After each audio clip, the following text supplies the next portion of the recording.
Well, good afternoon if you are in Chicago, Illinois, which will be a lot of the focus of today's conversation. Good afternoon in New York.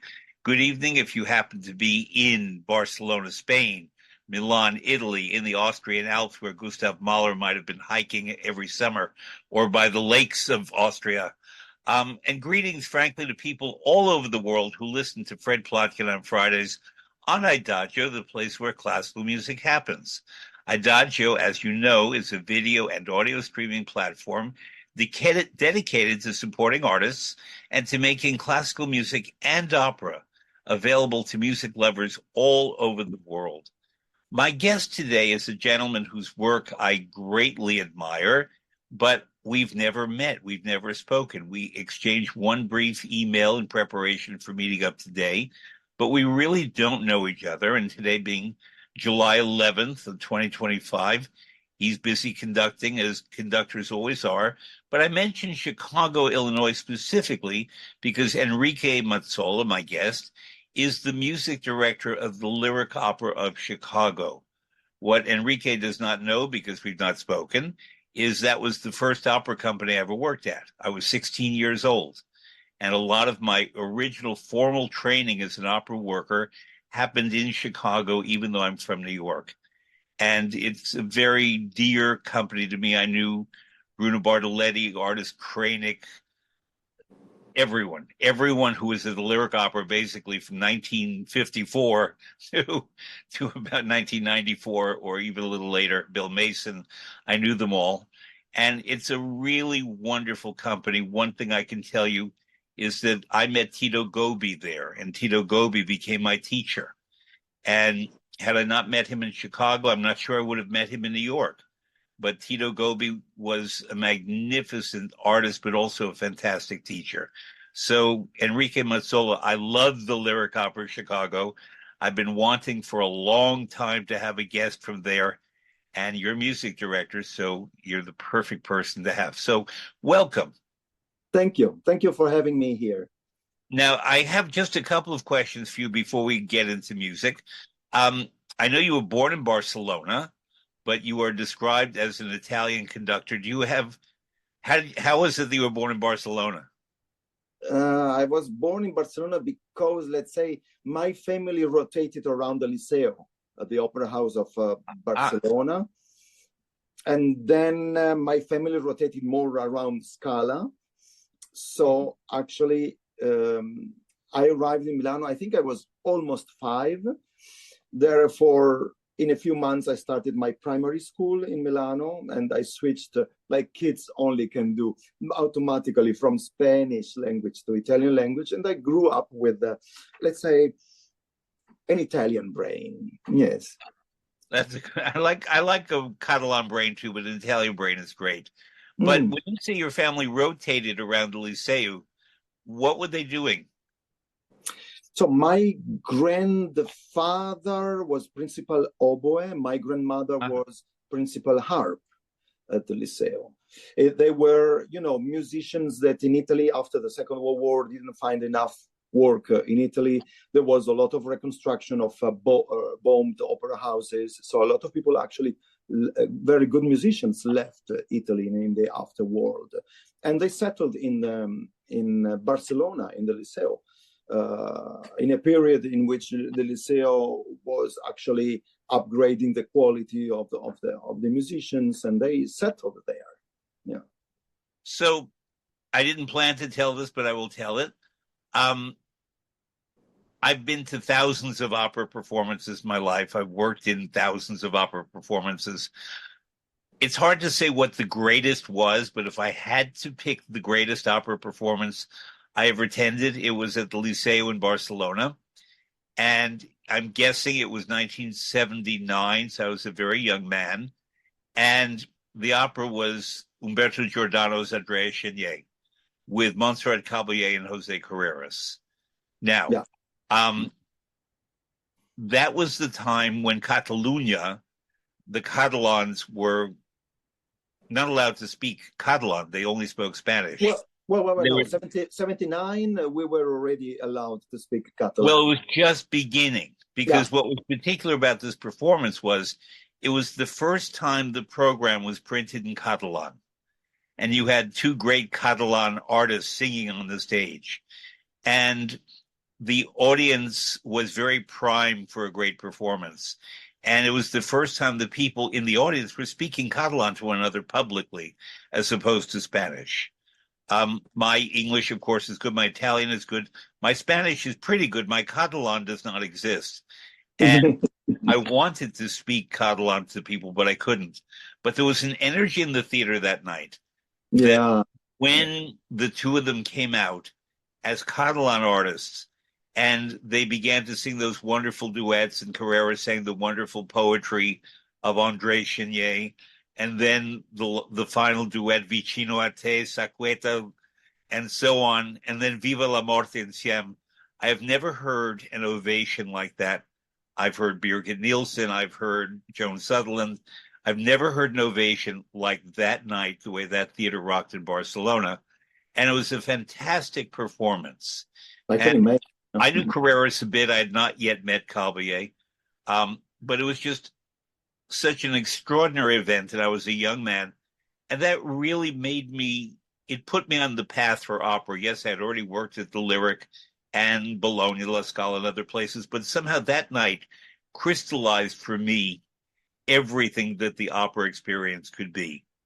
And so the Liceo has a very special place in my heart. I was working then in Milan and at La Scala, but managed to get over there for that. What I have found notable is the exchange between Barcelona and Milan in a lot of ways. That there were teachers who would go from Spain or from Catalonia to Milan. There were Spanish artists such as Alfredo Kraus who studied in Milan, either with Spanish teachers or Catalan teachers, or Italians who would go to the Spanish Peninsula. And it's a very interesting exchange because the people of Catalonia, the people of Barcelona, are incredibly proud of what they've achieved. And you have this beautiful market, the Boqueria, right down the street from Liceu. It's a beautiful city. They have suffered a lot, but they've also developed a lot technologically, socially, culturally. And they're very proud of what they've done. And they're very proud of their opera house in a way that I've not experienced. I mean, yes, New York, London, Milan, Vienna, so on, people are proud of their opera house. But the relationship that I discovered in Barcelona, at least to me, is different from any other one that I know in the world. What do you think? Well, there has always been a special pride for the Liceo. In Barcelona, it has always considered the main Spanish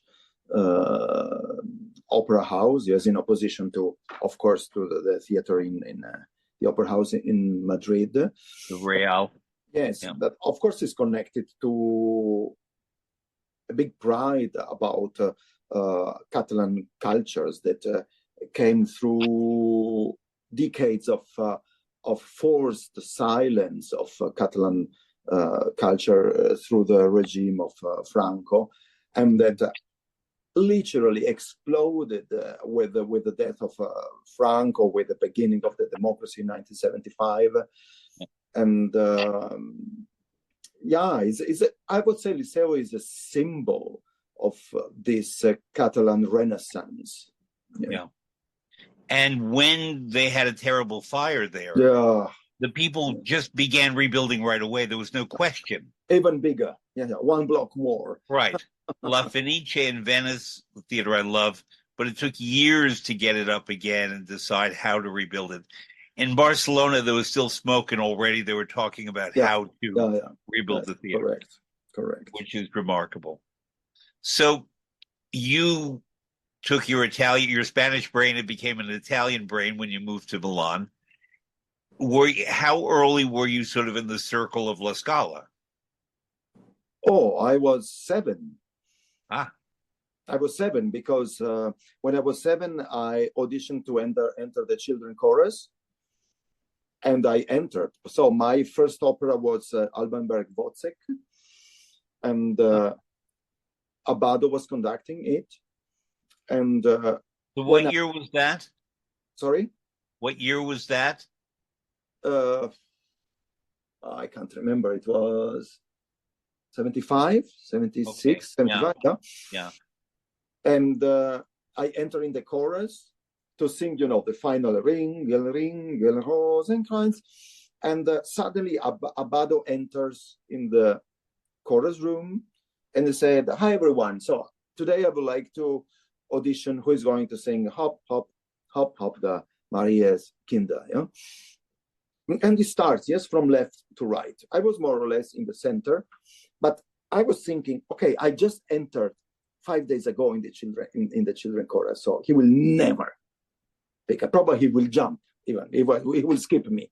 Yes, and Henry arrives in front of me, and of course I didn't realize that he couldn't know who were the new ones, and so I start hop, hop, hop, hop, very loud, and he makes like this, and he even doesn't continue the audition and say, "Okay, you are going to sing."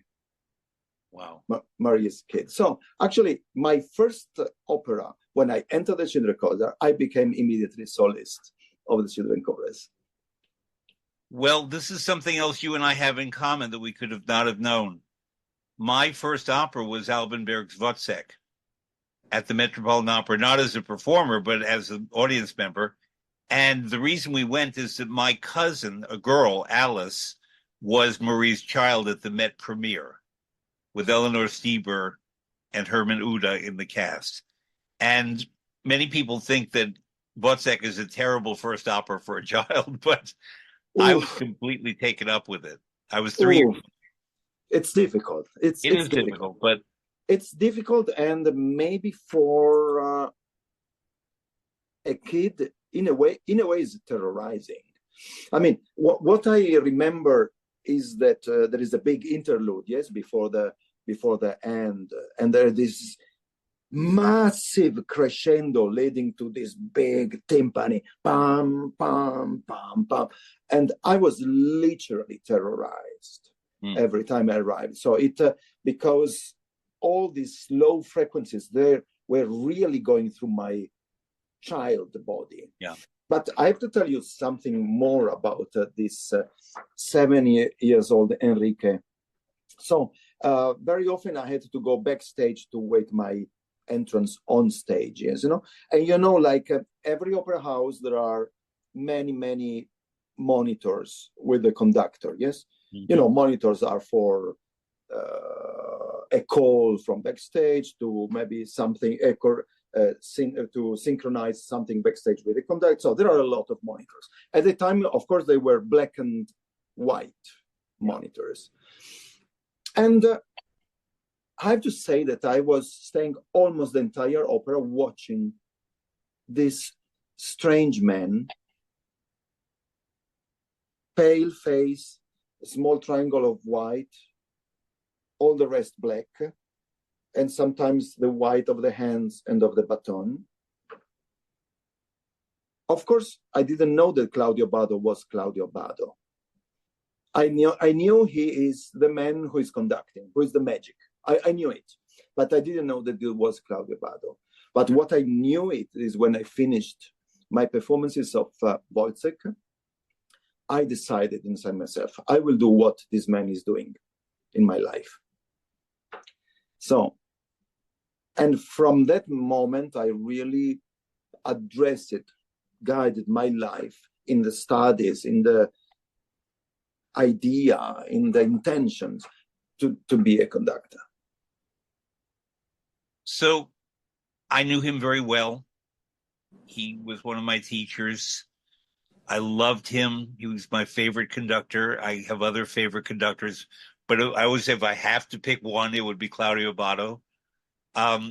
And I always described him as being first among equals. Correct. He promoted a democracy of music. Obviously, he was the first because he was Claudio Abbado and he was great. But there was never the attitude that I've found with certain other conductors and managers and so on. In that, and it was always about the music. Been my model. This has been my model in who am I today. Yeah. So as you were 7 and then basically in his circle and watching him and studying him, how did you interact with him, and what did you learn from him, whether directly or indirectly? Well, I was a kid, so I was not there, to follow the rehearsal with the orchestra score and taking notes about his tempi or his conducting. But you know what is magic when you are a kid? You absorb everything in a way that you don't know. You don't know to absorb. Yes, you absorb music, you absorb attitude, you absorb words, you absorb language, you absorb sights without knowing it. And for me, from the beginning of my conductor life, I knew that I should not raise my voice for it. He was never. He was almost whispering. Yeah. It was the opposite. It was more the times that the musician would say, "Sorry, maestro, I didn't get it. Mm-hmm. Could you say it louder?" Yeah.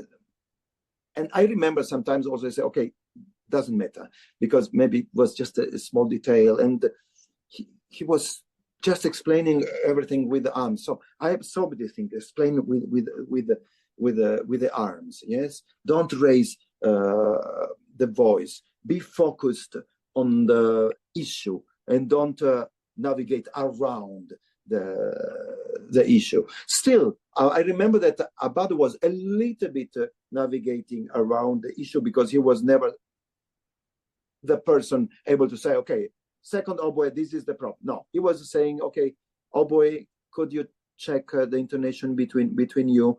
And this was always giving a possible escape, emergency exit to a musician without being confronted in person. And if I have to say I learned it when I was adult. But when I was adult, I was able to say, I got this from Abbado. It's something that unconsciously probably I learned, and I put it in action when I was adult. One of the many things that I learned from him, and everybody around me, we all agreed learned from him, that there's a difference between hearing and listening, and there's a difference between listening and really listening. And somehow, without his ever saying really listening, I became a much better listener, and everyone became a much better listener with him, because he would say, for example, that the orchestra is telling you what to do as you do this gesture. The orchestra is telling you the temperature of the room. The orchestra is telling you how you feel. The orchestra says, is your heart beating in a certain way? And not the conductor, the orchestra. And obviously it was the conductor leading that, but it was what Verdi or Puccini or whoever composed Berg that would make you feel what you felt. But to know that, you had to listen. Yeah, that's correct. That's absolutely correct. And I remember one time very specifically, it was me and Giorgio Strehler and Morella Freni on the stage. And it was the first act, not the first scene, but the first act of Simone Boccanegra, as the music is being played in Come Quest'ora Bruna. And Abbado had me, Freni, and Strehler, who didn't need this help, but stand all the way up stage and stage right and listen to the music. And Abbado would say, this is the moment where I think you want to walk. He didn't say, this is where you're going to walk. This is the moment where I think that you may want to walk. And obviously we tried walking at his moment, but then Franny would say, no, I'm arriving earlier, even though my feet are not arriving. Amelia, the character, is arriving. And so I'm moving already, even though my feet are not. And then at a certain point, my feet will move. And I followed Franny. But it was so interesting that the stagecraft came out of the orchestra, even with the great Giorgio Strehler on the stage. And Strehler, who worked beautifully with Abbado most of the time, understood that it was also the music that had to dictate the action on the stage. And it was fascinating. We spent about 20 minutes listening to that piece of music, which was not very long, even before Franey ever sang. And you hear the waves of the Ligurian Sea, and you hear the sun, and you can hear birds landing on the water. You could hear Gabbiani gulls. You could hear everything that Verdi wrote, but you heard it not because Verdi wrote it, but your imagination connecting to Verdi's orchestration. And that radically changed the way I perceive opera production and opera listening. Because when I take people to the opera, recently at the Met, I took 3 people who had never been to an opera to Tchaikovsky's Queen of Spades, and I said, don't read the titles. Here's the story, and then listen, and you will know what these characters are feeling at every moment. And you will know when the old countess is tired. And you will know when Yerman is going crazy. And you will know when Lisa feels that she's been betrayed. All from the music. And afterwards, I spoke to these 3 people I took, who were all doctors, and they said, yeah, we completely understand, and we never had to do that before. And I said, you're doctors. You listen to your patients all the time, or you should. I know you do. It's the same thing. And so what Abbado, among the many things that he gave me and everyone around me, was how to really, really listen. And that's my big lesson from him. We've got so many. But that's why I asked you, because everyone I know who had the privilege of being around him in some way or another was so deeply affected. There are other musicians who've done that to me too, but not to the same degree. And I think it's wonderful that you were a 7-year-old boy and already had this exposure. Tells me more about you. I know because we emailed that you also admire Carlos Kleiber.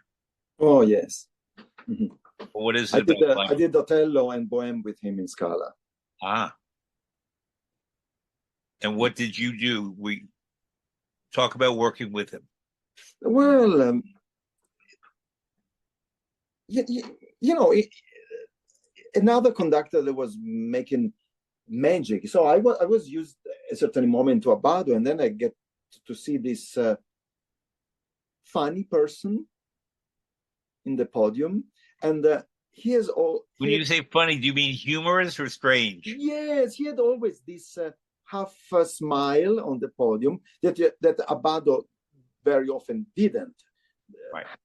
And for me, when I saw him, I said, okay, he's funny. Why he's smiling? He has always this half smile and this less, how can I say, Renaissance elegance conducting of Abbado. He was more, rococo in his gesture, often not clearly conducting, in form, but inspiring the 4 rather than conducting the 4. He was more shaping the 4/4, for example, yes, rather than doing the classic where we know 1, 2, 3, 4, yes. And he had always this love of creating a sound and situations that made me love him. We went on tour also to Tokyo with La Scala. I think it was 1981, the very first tour to Tokyo. We were there with the children chorus, and well, it has been a fantastic experience. Yeah, I think Kleiber and Abbado are the 2 conductors that really gave me more when I was a kid. When I was literally an artist on stage, yes. So I was all the time on stage and watching, and I had a responsibility, like every chorus, perfectly that in every chorus there are, I don't know, 20, 30, 40, 80 people, And inside these 80 people, there are these 4, 5, 6 chorus members who are the leading voices, the leading tempo, the one who are used to run. And when they run, they have the eyes to a monitor and or to the conductor, her or himself, so that the other chorus member, they know that they can run and they can turn maybe opposite to the conductor, but having a leader next, they can connect with the tempo and be sure to be in tempo. So I was one of these voices in the children chorus. So I was always connected to the conductor, and it was so important for me to understand also that a different way of conducting would express exactly the same thing. The most complicated conductor for me to follow was Georges Prêtre. Okay. I was singing the numbers in L'Enfant et le Sortilège. Really challenging. Really challenging. He was really drawing the conducting. He was a big draw. And, he was like this. And through this, you had to understand which was the downbeat. And I learned it.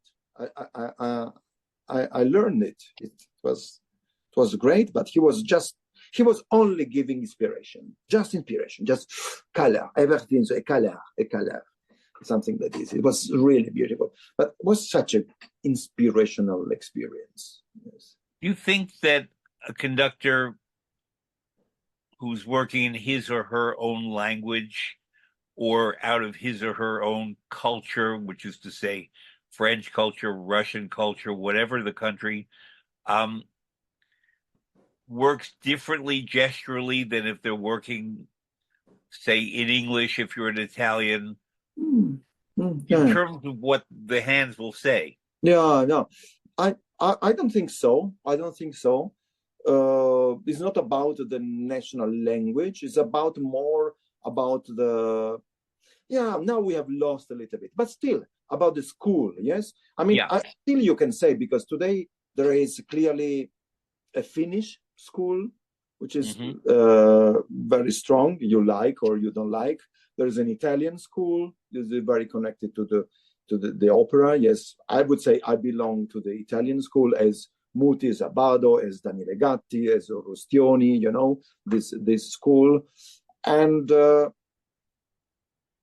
I would say that in our world today, 2025, is mainly these two big schools, and all the other schools are struggling between two opposites that are the Italian and the Finnish school, conducting school. So it's interesting that you bring up Finland.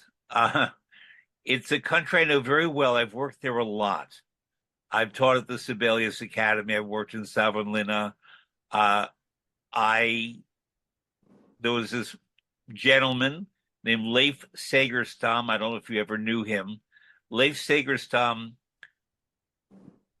was a brilliant, crazy man who headed the conducting department at the Sibelius Academy. He wrote at least 200, 300 symphonies. He ate all the time. I was once in a sauna with him reading his symphonies, his number 43, and he was eating and drinking in the sauna. And you're not supposed to do that because you're supposed to relax, but he was voracious in everything that he took in.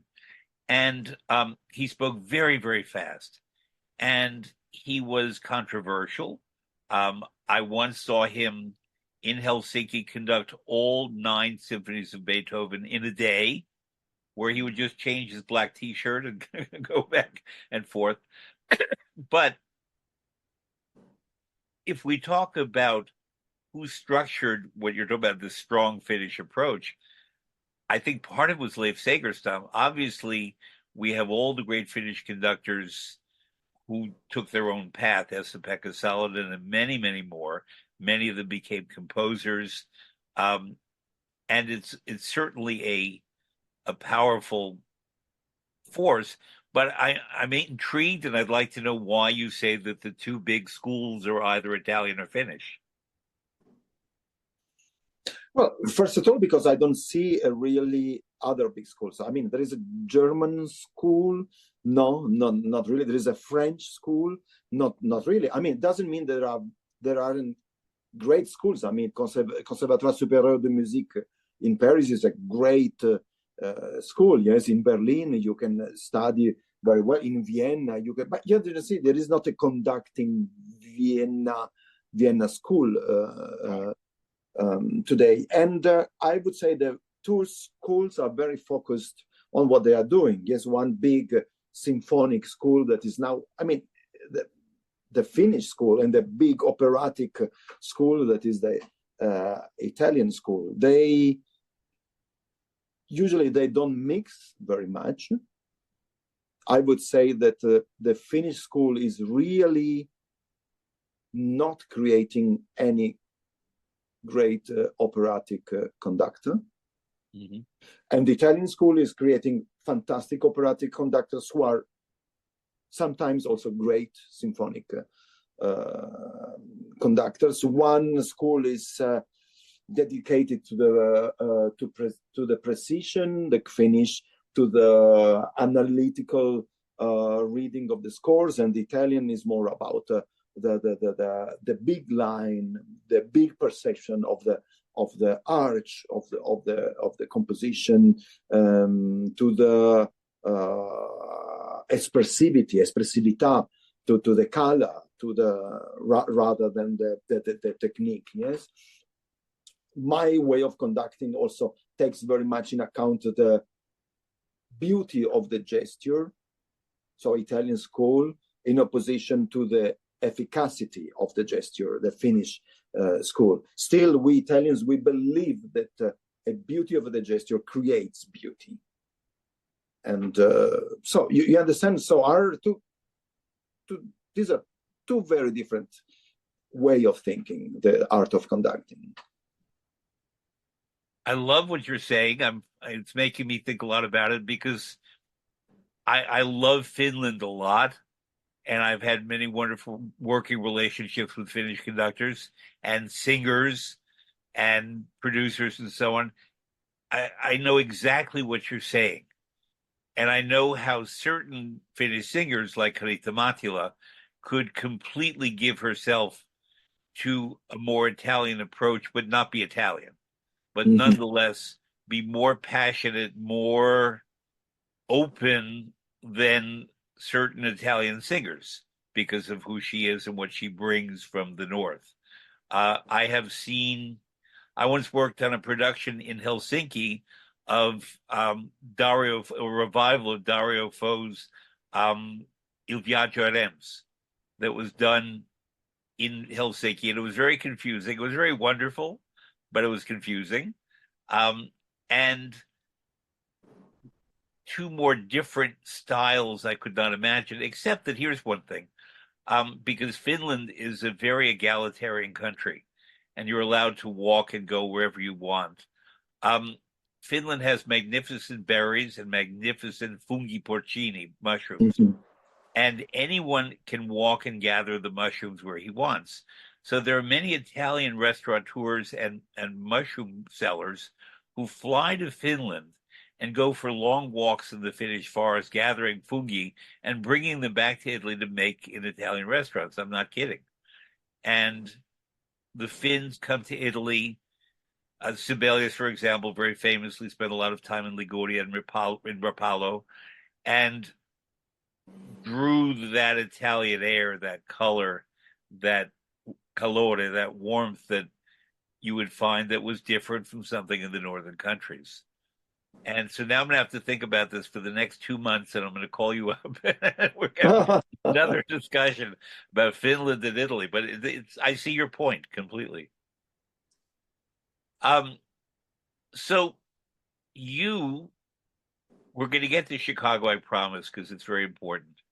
You have conducted in many, many places in all kinds of styles, in all kinds of repertory. I know Italian conductors who basically are only asked to conduct Italian music. And then there are other Italian conductors who either are asked to do other things or insist on doing other things, so that a Muti and a Muti can be very famous for his Verdi and other things, but if he wants to conduct Scriabin or Berlioz, he will conduct Scriabin and Berlioz. And Abbado conducted very widely, and Fabio Luisi is another example, Gian Andrea Noceda. There are these conductors who conduct all kinds of things. And then there are certain Italians. In the past, there was a man named Nello Santi, who basically looked like the grand old man of Italian opera. He looked like Rossini, and he had long face. He loved his food, and he looked like Rossini. And he was always associated with the Italian repertory. There is another conductor who's very famous for his Donizetti, and another one famous for his Puccini. And even if they conduct other things, they tend to be asked to do that. How did you start your path that you wound up conducting all kinds of styles and composers, while obviously doing a lot of Bellini and Rossini and Donizetti and Verdi? Well, I don't know. It's difficult to say. Let's say that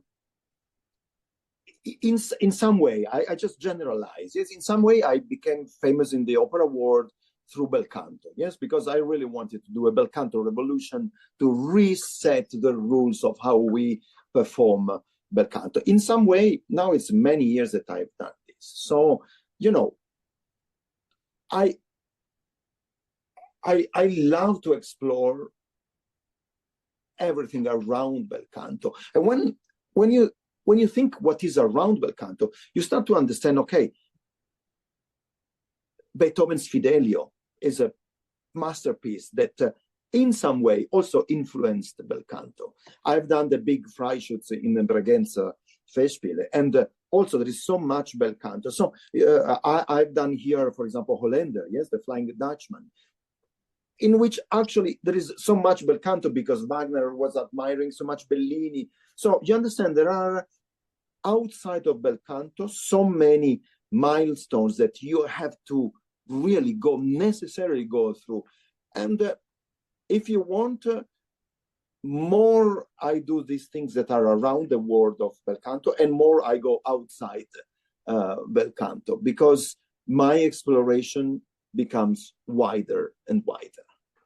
So it's, for me, it's at this stage of my career, of my music life, it's a necessary step to explore these worlds that are outside bel canto, but in a way were parallel and influenced or contrasted so much with bel canto. So I know 99% of my listeners know what bel canto is, but let's describe it anyway for the 1% who are just discovering us. What is bel canto? Oh, listen, this is one entire interview. It's an entire conversation, because there are, how can I say, very academic ways to define bel canto, and I do not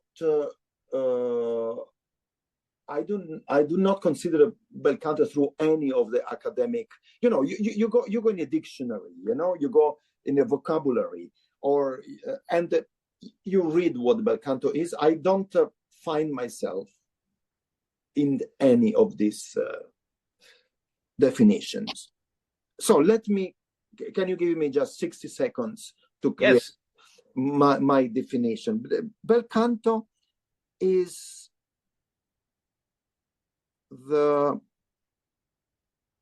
performance of a melody built through legato lines of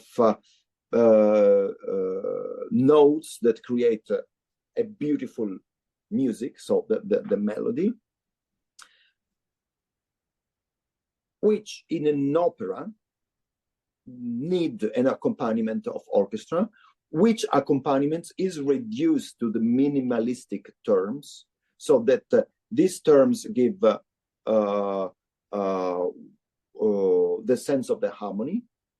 And when I say minimalistic, it's because maybe tam pam pam pam pam pam pam, or tan tan tam pam pam pam pam pam pam. So in a way, like it's like the modern John Adams or Philip Glass minimalist way, so that the orchestral accompaniment never catches the attention of the audience, and the attention of the audience is only to the line of the canto, of the singing.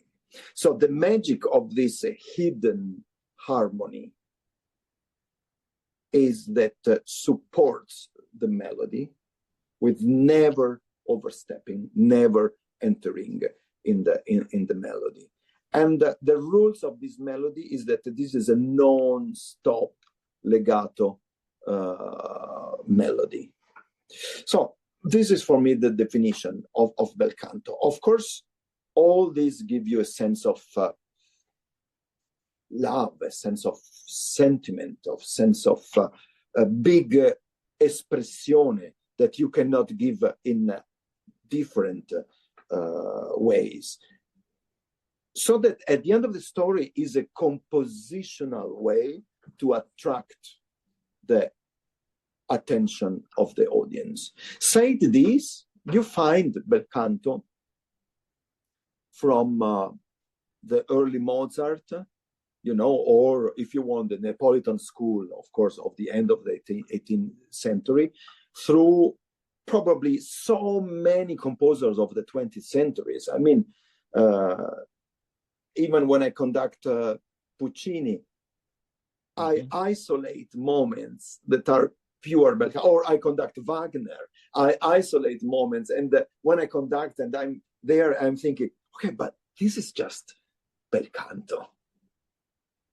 And as conductor, also when I work with singers, in moments we have the phrase, and it's difficult to explain, okay, but we have to work on the legato here. I say, okay, but think this like a bel canto. And this is the power of a method, of I would say even a protocol of singing that is unique to the big composers of bel canto, who are, we know, of course, Donizetti, Bellini, and Rossini. Yeah. And I love everything you said. And people often say to me, if you could go back to any place in opera history and be there, where would you like to be? And, I could say Venice at the beginning of opera. I could say Vienna at a certain point. What I would say is Naples in about 1825, where you had Rossini, Donizetti, and Bellini all together. Yeah.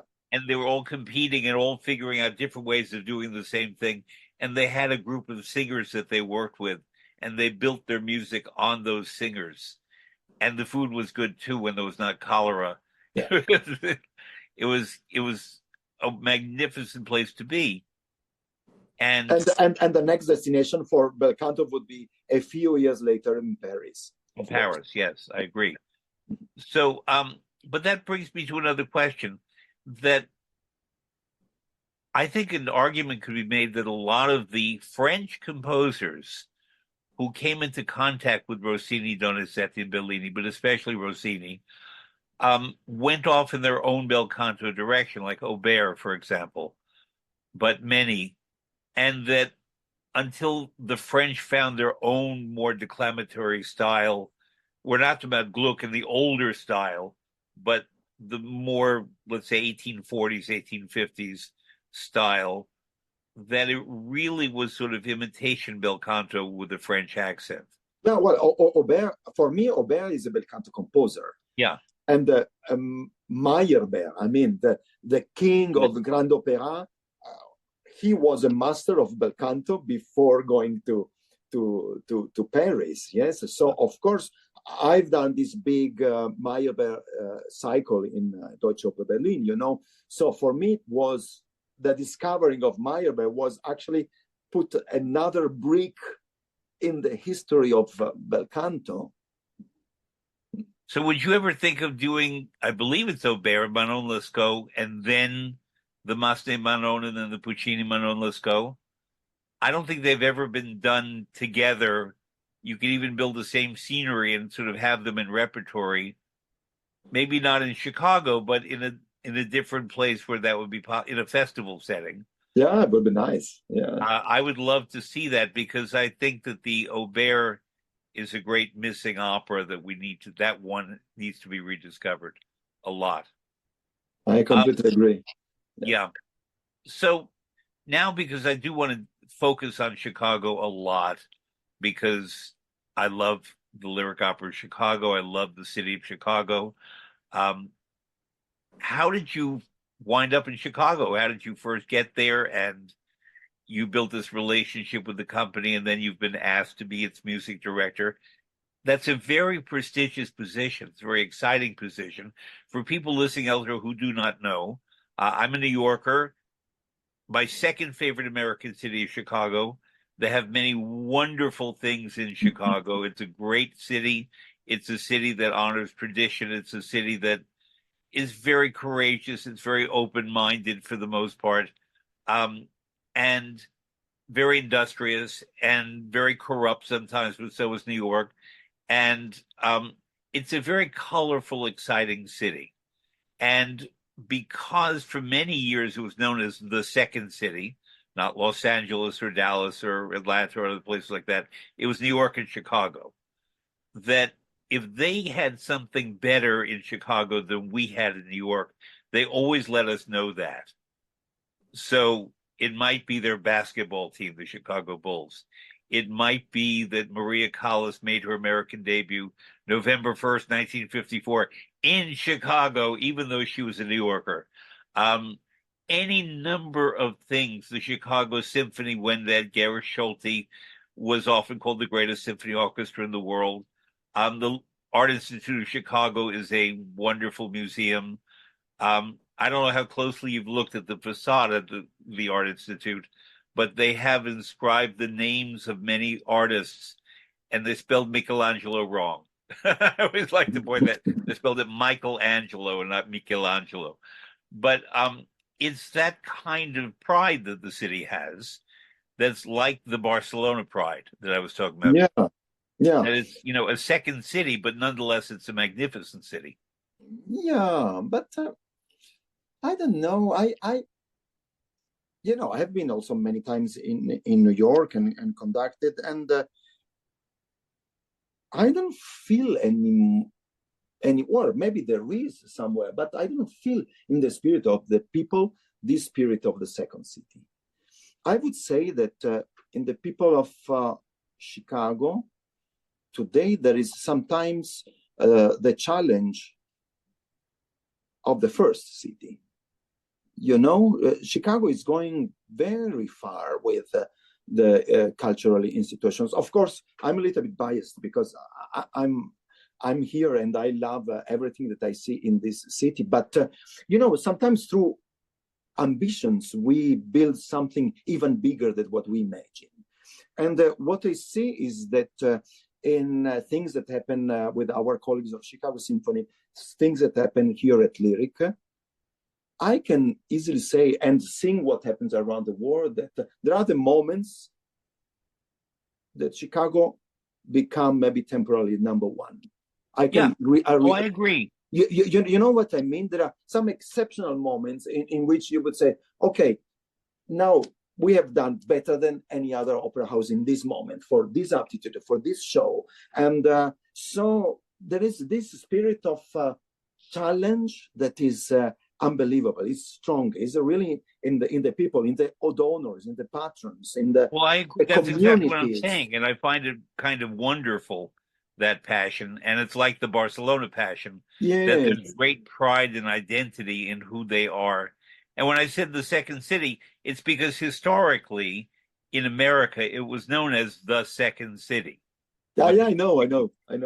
And now Los Angeles is bigger than Chicago, and Houston is getting bigger, and Phoenix and other places are growing, and Chicago is still the third largest city, but it occupies its own energy in a different way. It no longer competes with New York particularly.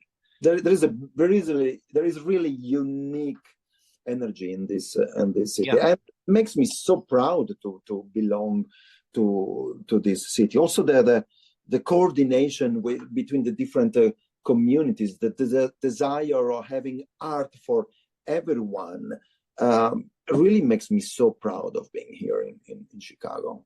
Exactly.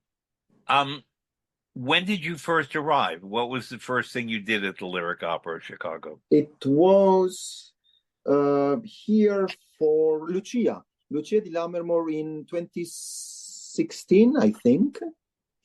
Mm-hmm. And then I had Puritani and I had Luisa Miller before being appointed music director. And so Anthony Freud was the general director in this whole period? Correct. Okay. Yeah.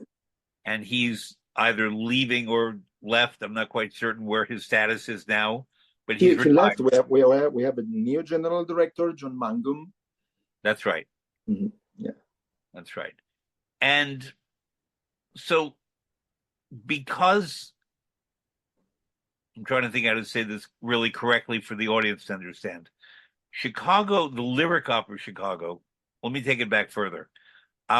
In 100+ years ago, in its competition with New York City with the Met, Chicago built a magnificent opera house, but they didn't manage the money correctly to have an opera company. And Mary Garden, the soprano, was the head of the company, and they had lots of wonderful productions and great singers, but it somehow did not continue as a company until the early 1950s, when they built what is now known as the Lyric Opera of Chicago. Carol Fox, and then Artis Kranick, and all kinds of other people. But it's kind of like in 1954, they created the DNA that somehow still feeds the Lyric Opera of Chicago today, in terms of marketing, in terms of connection to the audience, in terms of fundraising, in terms of being a jewel in the crown of the city as much as the Chicago Bulls. And I mean that, and the Chicago Symphony, and these other treasures that Chicago has that they're very proud of, and that the people of the city, even if they've never set foot in the symphony or the opera, or they cannot afford to go here to see the Chicago Bulls play basketball, they're proud of it in a way that, frankly, we New Yorkers could be more proud of our companies than we are. And I regret saying that, but it's true. But when you go to Chicago, there's a passion that is very, very palpable. That's and true. So that I know people from all over the Midwest, and the Midwest has opera companies in a lot of places, in Minnesota and St. Louis and everywhere. But Chicago is kind of like the magnet. And they will go from Cincinnati and Cleveland and Detroit, even though they have great companies there, to Chicago rather than New York, or in addition to New York, because it is the Midwestern company. It's the American company. Well, but you have to know that what is also different, for example, with the Met, is that really Lyric Opera is the opera house of the city and of the metropole of Chicago. You know, I conducted many times at Met, but it's true that the audience of the Met is also a mix of tourists that are coming New York City, and they put, what we do this evening? Okay, we go to the Met because, you know, it's a must to be. So I would say that unfortunately, we do not receive the same amount of tourists here, for example, from Europe. I feel there is a sort of East Coast barrier. A lot of Europeans, they stop Boston, Philadelphia, New York. So actually, we have our 3,200 seats opera house to sell for tickets, and basically is for Midwesterns. This theater. Of course, when we have fantastic new productions, very interesting, and I would say more and more we have audiences arriving from outside Chicago, but it's the opera house of the Midwest, yes? Mm-hmm. I've never, apart from Bruno Bartoletti, but I never conversed with him in front of an audience, but I would ask him a lot of questions about the building. Talk about this building on Wacker Drive, which is unusual because where the river is in Chicago, the way the streets turn, you're in a neighborhood called the Loop, which is the center of Chicago, but you're not on the lakefront. You're not on Lake Michigan. Yeah. You are about a half mile inland, about a kilometer, a little more. Yes. And at a point where the streets turn and go north-south, and this building sits on a river. Yes. From one side, the back is on the river, and the front is on North Wacker. Yes. On Wacker Drive. But it's in an office building, so that you have the entrance to the opera house, you have the theater itself, but then walk a few steps north, it's a regular office building. Yes, because so it's around, I don't know, 40 something floors. Yes, but therefore it doesn't look like an opera house in the same way. It's not like San Francisco Opera that sits in a prominent spot on a major street, or Vienna or La Scala. It's an office building that happens to have this wonderful theater connected to it, but therefore the life on the street, there's not the street life that you have in other cities because of the geography. Yeah, I understand that, but it's a different phenomenon. I understand what you mean. So we are used to these European things in which you recognize the opera house because it's the building, yes? Yeah. And here, well, actually, I would say the building itself is quite unique because there is a, how to say in English, a big porticato, yes? You walk in... There's porticos, it's enclosed because the weather in Chicago could be horrible. Yeah, so but it's you stand under the porticos to stay out of the snow. Yeah, it's one of the few ones. And actually, when you are in this porticato, you see all the affiche of the opera house. There is also a very beautiful photo of me. If you happen to walk in front, and so when you go from north to south, the first doors are the stage door. The very last ones are the entrances for the audience. And it's true, in the center, there are doors to go to the offices. So actually, it's an opera house with a lot of life around, a lot of people walking. And we have also a train station very near, so there are a lot of commuters working in front, which actually make the opera house entrance very, very, very busy. I would say that in a way, yes, maybe it's less iconic as a single building, and on the other way is more integrated into the daily life of the street, of the city. But when you enter, and I've entered there hundreds and hundreds of times, I love the Spanish word desarrollo, where suddenly it sort of opens up to you inside, that you have entered the lobby, the box office is tucked into the right, and then you enter a few more steps, and then suddenly everything is there. And you have bars and activity and many levels and people talking, and it's a wonderful internal world that you don't expect from that little entrance on the street.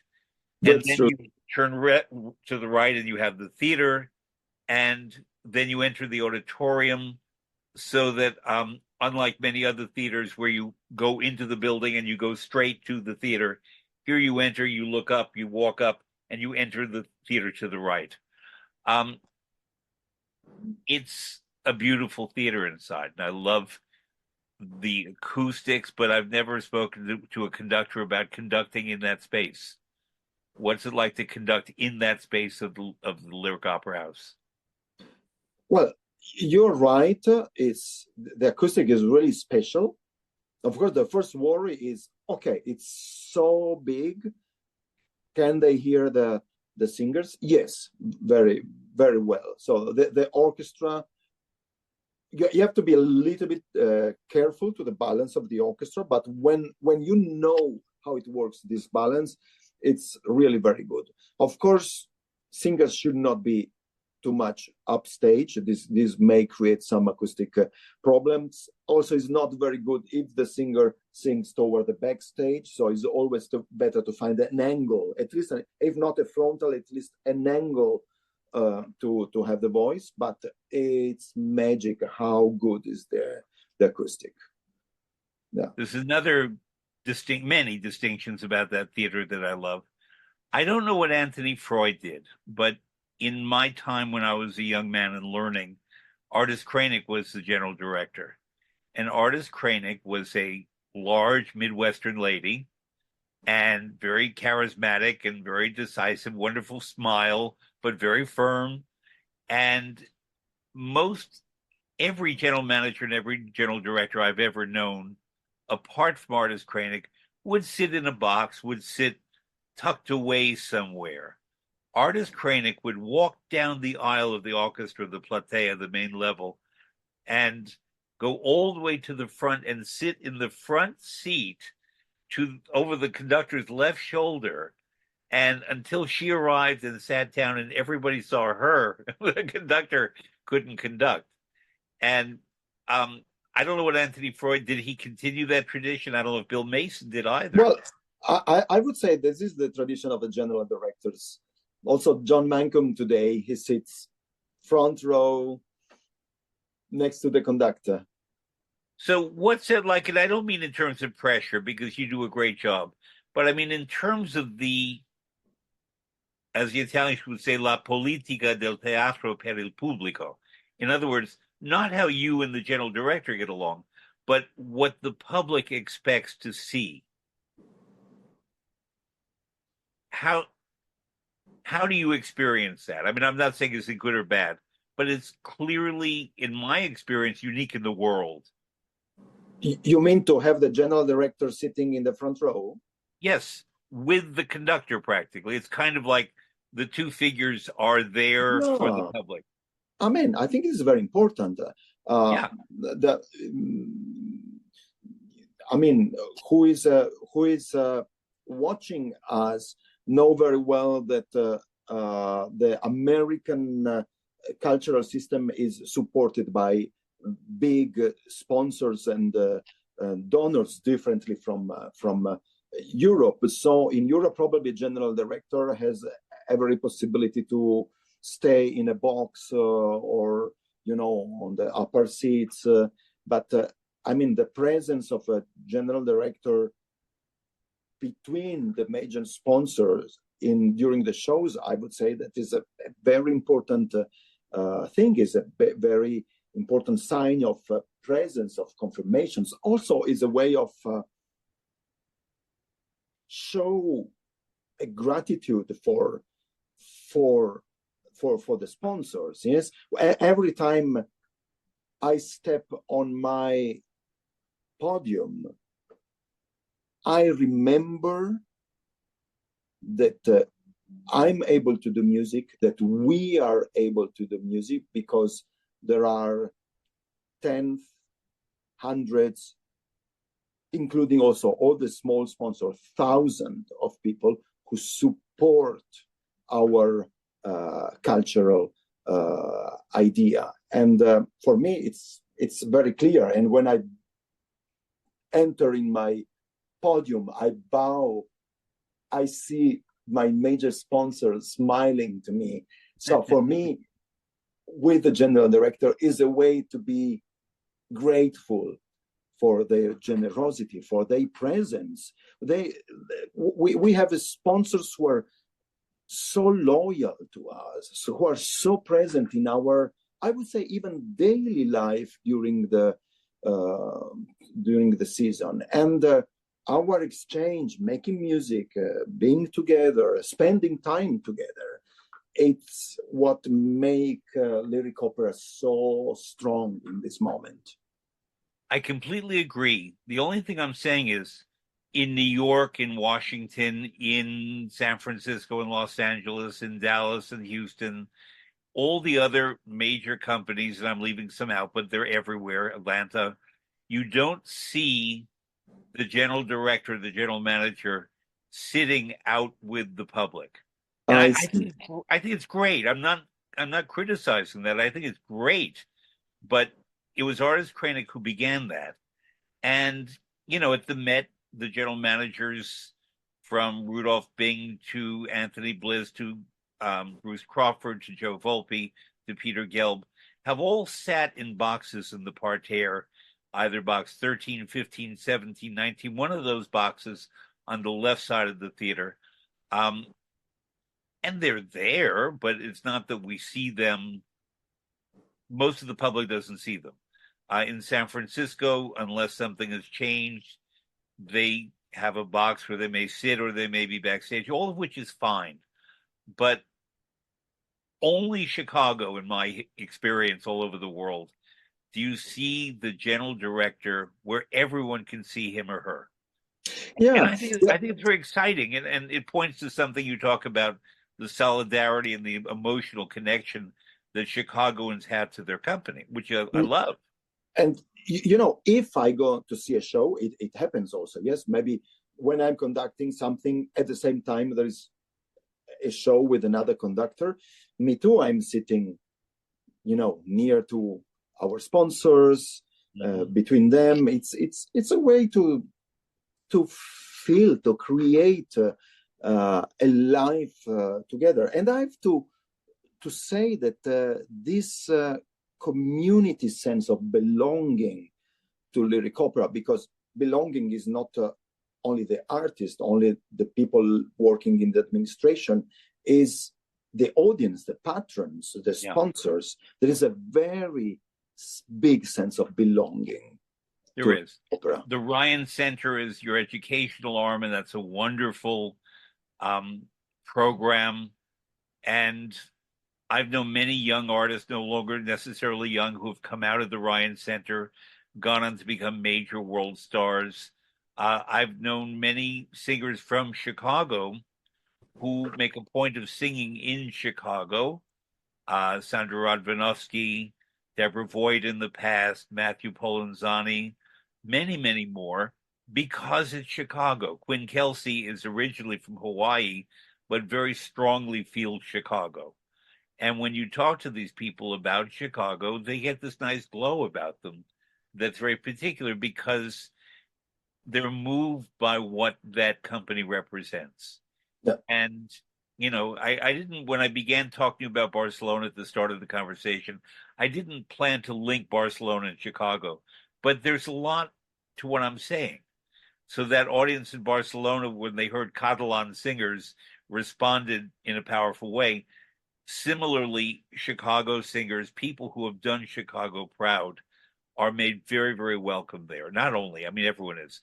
But I want to ask you another question that maybe you've not had this experience, maybe you have. But there was a very famous Supreme Court justice in the United States named Ruth Bader Ginsburg, and she loved opera.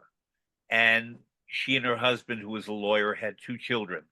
And their daughter went into the legal profession. Their son, James Ginsburg, was initially, he studied law, but he was more drawn to music, and his mother and his parents taught him music. And he lives in Chicago. And I don't know if you've ever met him. If not, I can make you meet him. He created a record company called Sedalia Records that records Chicago musicians, Chicago composers, everything Chicago. He's not a Chicagoan, but he is so taken with the city and its musical passion and its drive for culture that he records other things, but he primarily focuses on music created in Chicago. Have you ever met him? No, I hope I can. Thank you. I will be very happy. A couple of years ago, he was a guest on this program, so people can find it by going to Adagio or YouTube and entering Fred Plotkin, James Ginsburg. And we spoke a little about his mother, but not too much, because I really wanted to talk about music. And I think of him as my first Chicago guest, and you're my second, although I would have had many, many more. But it's July. What do you have coming up this fall in the Lyric Opera Chicago? Oh, we open with Cherubini's Medea with Sandra Radvanovsky. In Italian or French? In Italian. Okay. Italian. Why Italian? Yes, all Italian. How come Italian? Because this is the production that was created at the Met, Okay. and they decided to do it in Italian. And then I'm conducting Cavalleria e Pagliacci. Here, this year, I'm conducting Così fan tutte also in this season. I will conduct Carmina Burana. We also are thinking to have, also more concerts, more occasions to have a single program with concerts. Maybe in future, we are starting to think also operas in concerts.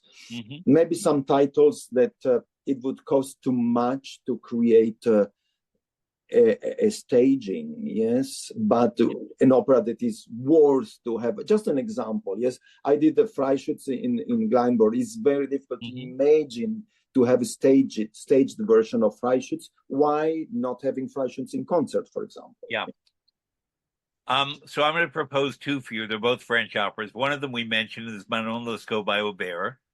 And the second one would be the last opera by Jules Massenet, Cleopatra. Cleopatra. It's a beautiful opera. And you need a high mezzo-soprano, either an Elena Garancia, Take note. Take note and propose to our general director. Because it's a wonderful, Massenet now is part of the mainstream in most ways, but his last opera, which I believe was around 1916, in other words, in the middle of the First World War, got lost, maybe 1912, but it got lost because everything else happening in the world, and then he died. But nonetheless, it has gorgeous music, and it's a real tour de force for a mezzo-soprano, a higher voice mezzo-soprano. So to me, either Elena Garancia or Joyce DiDonato would be perfect picks to sing Cleopatra. So those are my proposals. You could pick whatever you want. Thank you. But I'm thrilled that you were in Chicago. Let's put it that way. I think it's a wonderful match. I now that I've gotten to know you in the past hour, I have more of a sense of who you are and what your operatic DNA is, and your Italian brain, but your openness to all the cultures and your understanding of what makes Chicago very special. Do you like baseball or not yet? I'm, I grew Italian, so I'm more for calcio, for soccer. No, I know. But Chicago, their baseball teams are not the best always, but the Chicago Cubs, the White Sox are great. The new Pope Leo the 14th or 13th, whatever he is, loves the Chicago White Sox. Oh, that's another thing. Chicago, second city, they got the first American Pope. And he likes the Chicago White Sox. But the Chicago Cubs play in an old stadium on the north side. And it's a Giardino. It's not a stadium like other American stadiums. Boston has one that's a little similar, but all the others are modern, big stadiums and so on. Chicago loves its older stadium, and the Cubs, it's a tradition to go. When I'm in Chicago, I go to the Opera and I go to the Cubs, because the White Sox have a big modern stadium, that's fine. But to go to a Cubs game is to experience so much of the Chicago spirit, and the same kind of people who will go and sit in the bleachers in the far part of the stadium are the same people who sit in the balcony at the Opera House on Weicker Drive. And it's a wonderful experience. And I'm very happy you and I had the chance to speak. So, Enrique Mazzola, thank you very, very much. Thank you for having me here with you. Thank you so much.